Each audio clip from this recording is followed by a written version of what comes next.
A 60-year-old man stands inside an empty airplane hangar on Morena Boulevard in San Diego, writing checks against his own savings account. He has no investors lined up, no corporate backing, no safety net.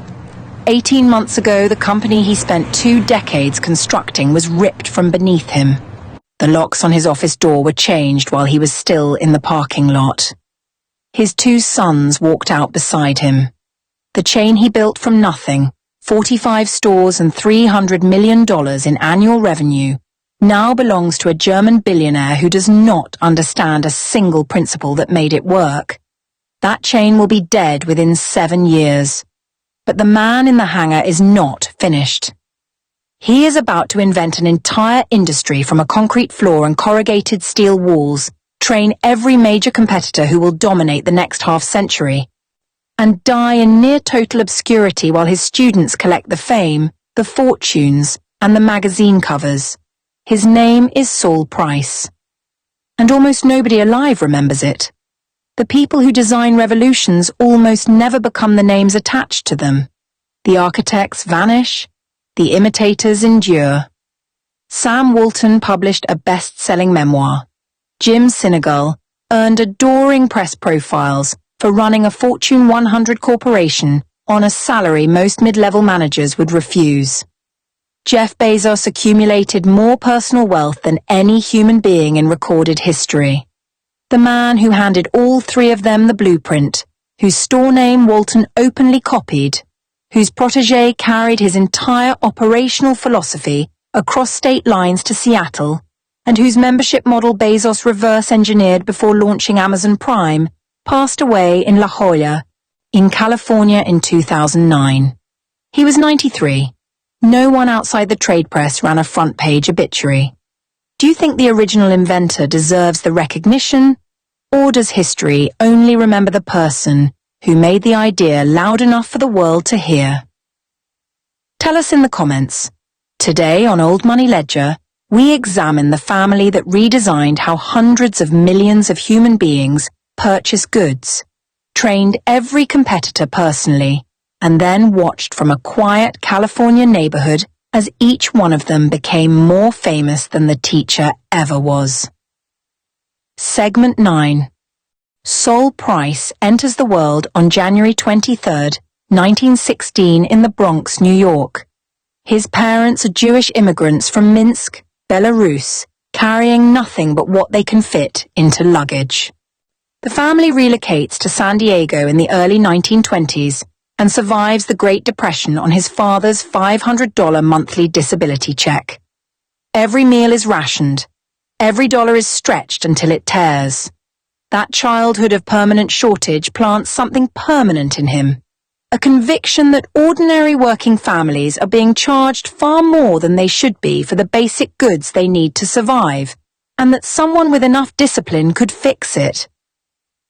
He earns a philosophy degree from USC in 1935. Not business, not economics, philosophy. The discipline trains him to think in systems, to interrogate the distance between what a product costs to manufacture and what a consumer is forced to pay at the register.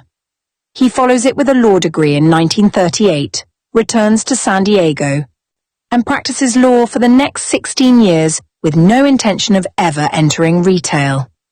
That changes in 1954 when a client named Mandel Weiss walks him through a concept operating in Los Angeles, a non-profit store selling goods to federal employees at prices barely above wholesale.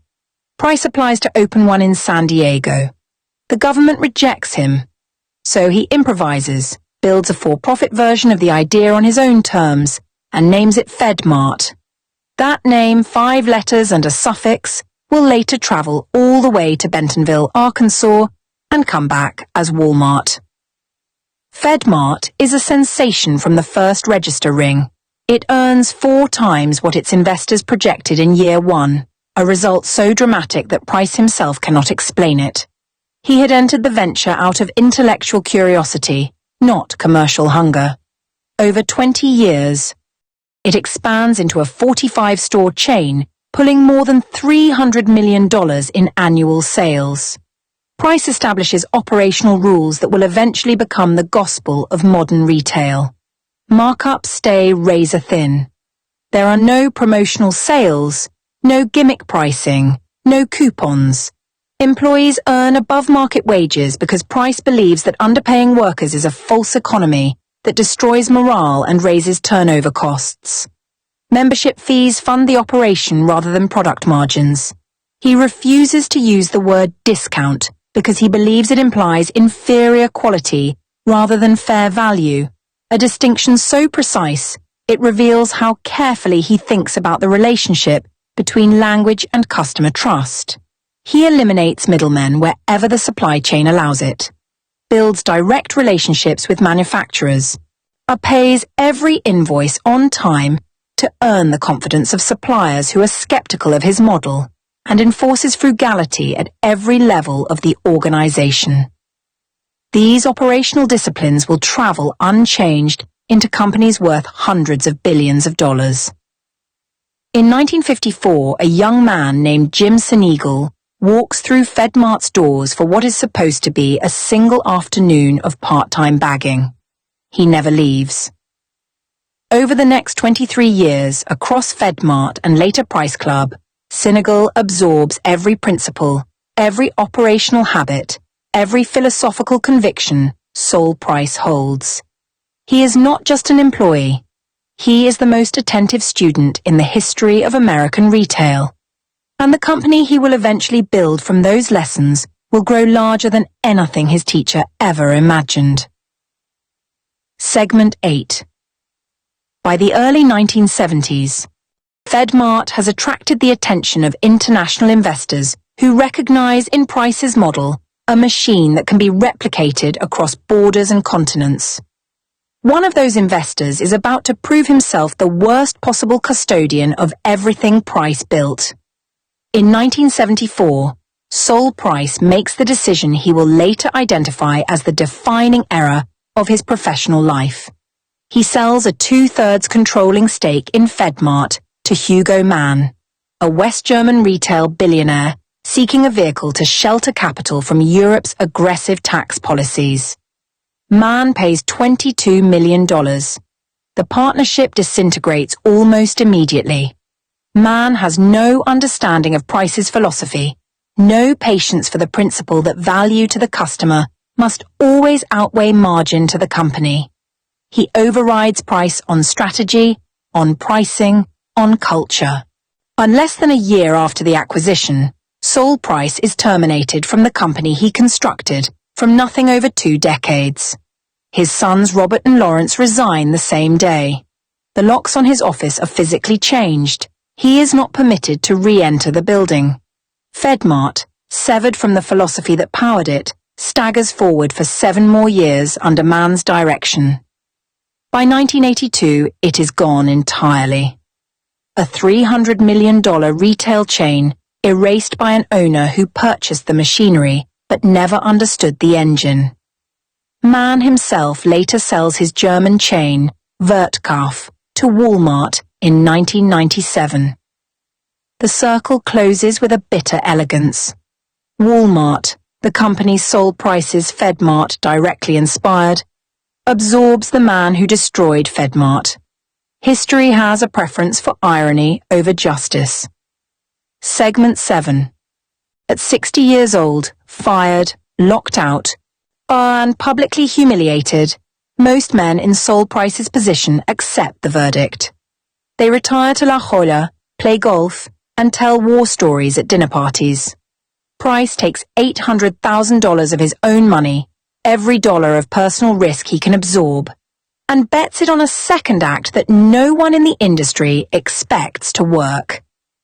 In 1976, he opens the first Price Club inside a former Hughes Aircraft Company facility, Warehouse 401, on Morena Boulevard in San Diego. It is a repurposed airplane hangar. The ceilings are industrial. The floors are bare concrete. The lighting is functional at best. It is also the birthplace of an industry that will eventually generate hundreds of billions of dollars annually. The model is designed initially to serve small businesses with bulk merchandise at prices barely above what the manufacturer charges. But individual consumers quickly demand access, and Price opens membership to them as well for an annual fee. The operating philosophy is stripped to its foundation. No advertising, no promotional sales, no gimmick pricing, no luxury. The company earns its revenue through membership fees and high-volume turnover rather than product margins. Price calls his approach intelligent loss of sales, deliberately limiting the selection to a curated inventory and refusing to stock any product that does not meet his standards. Costco will later adopt this principle almost word for word, carrying roughly 4,000 items compared to a conventional supermarket's 30,000. By 1979, Price Club employs 900 people, holds 200,000 active memberships, and generates $1 million in annual profit. By 1984, revenue crosses $1 billion. By 1986, Forbes names it the best managed company in America. At its peak in 1992, Price Club posts net income of $134.1 million on $6.6 billion in revenue across nearly 94 locations. It is the largest publicly traded corporation, headquartered in San Diego County. The man who was escorted from his own office 6 years earlier has now built something larger than what was taken from him. And the students he trained inside those walls are about to build something larger still.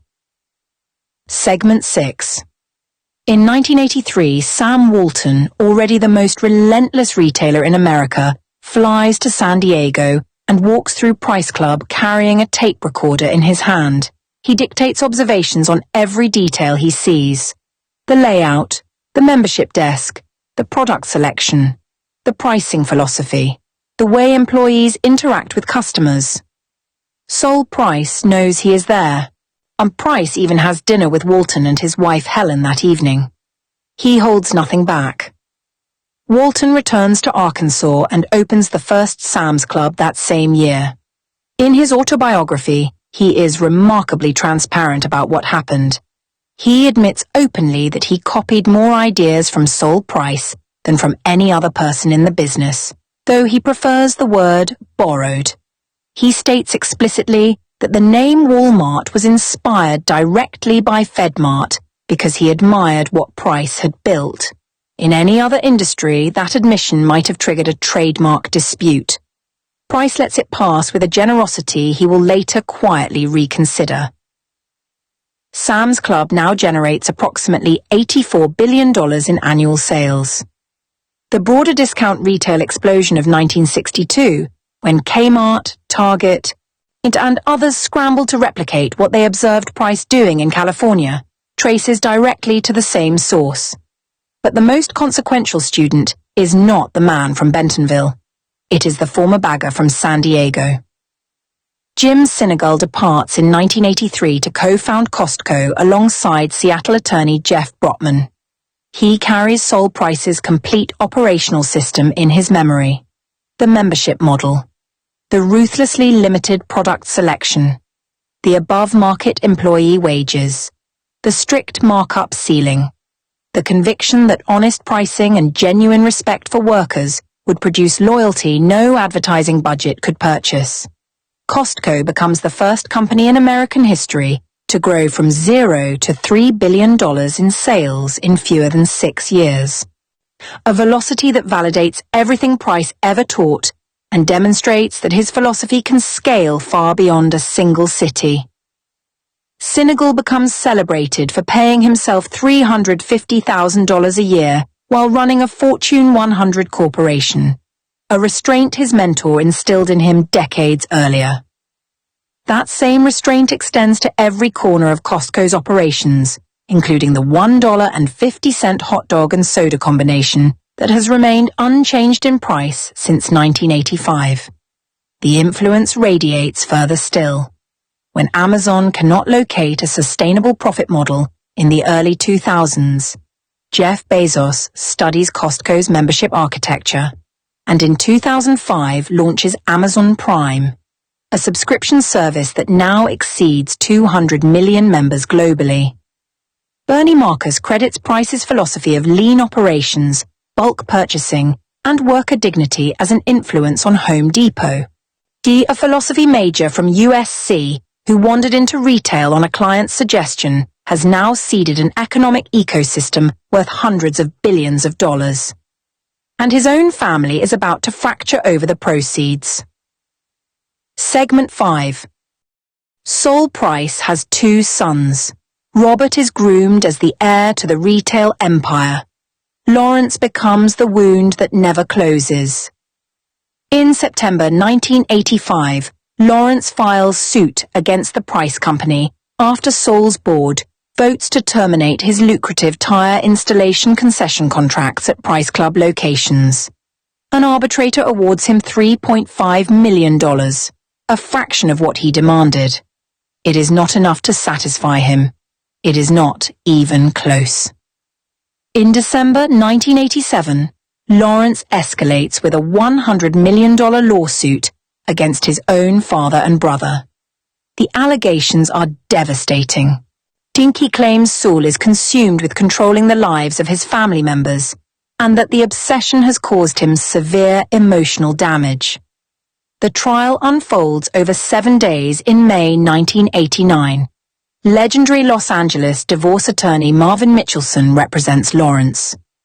Testimony covers Sol's absence from his grandson's bar mitzvah celebration, allegations of interference in custody arrangements, and psychological evaluations claiming Lawrence has been driven to a pre-psychotic state by his father's emotional cruelty. Judge Arthur W. Jones dismisses the entire case. He rules that Sol acted reasonably, that Lawrence has been a difficult child with persistent emotional difficulties, and that Sol's decision not to attend a bar mitzvah is protected under the First Amendment. Outside the courtroom, Sol Price stands with tears in his eyes and says it never should have reached a judge. The lawsuit does not destroy the family, but it exposes a fracture that runs deeper than business strategy. A father and son separated by temperament, expectation, and a definition of loyalty that neither can reconcile with the other. Segment 4. The second rupture arrives in October 1993 when Price Club merges with Costco, creating the second largest membership warehouse chain in the country. 206 locations, $16 billion in annual revenue. Walmart had actually offered to acquire Price Club first and been turned down. Robert Price assumes the chairmanship of the combined entity named Price Costco. Jim Sinegal serves as president and CEO. The mentor's son and the mentor's greatest student are reunited inside a single corporation. On paper, it is the most natural partnership in the history of American retail. It lasts 8 months. Robert and Sinegal clash over strategy, over leadership structure, over the fundamental question of who holds operational authority. The disagreements are not surface level. They are architectural. 2 men who inherited the same philosophy from the same teacher cannot agree on how to execute it under the same roof. In December 1994, Price Costco spins off Price Enterprises, Robert Price's vehicle. Robert takes the international rights, the commercial real estate holdings, and several warehouse locations across Central America. Costco retains the entire domestic empire and the name that will define the industry going forward. A shareholder lawsuit follows, and alleging the terms of the separation were unfair. It settles in 1996 when Price Enterprises agrees to stop using both the Price Club and Costco trademarks internationally, and allows Costco to compete in markets Robert had previously claimed as protected territory. The family that built the warehouse club concept watches its domestic creation continue under another man's direction, bearing a name that no longer belongs to them. Segment 3. Robert Price takes what he has and builds forward. the international operation becomes Price Smart, a company designed to carry Sol's model into Latin America and the Caribbean, markets where the membership warehouse concept remains fresh and where the Price family can operate without standing in the shadow of the student who outgrew them. Price Smart now operates 56 membership warehouse clubs across the region, generating more than $5 billion in annual revenue. Robert retains an estimated net worth of approximately $261 million from his stake in the company, holds roughly 1.69 million shares, and serves as executive chairman after stepping down as interim CEO in March 2025. In September 2025, Sol's grandson, David Price, assumes the role of CEO. He describes the appointment as the honor of continuing his family's legacy as a third-generation leader. 3 generations, 1 philosophy. A single unbroken line from a converted airplane hangar in San Diego to 56 locations stretching from Colombia to Trinidad. The warehouse club industry that Sol Price invented from that hangar in 1976 now generates a combined $383 billion in annual revenue across 4 companies.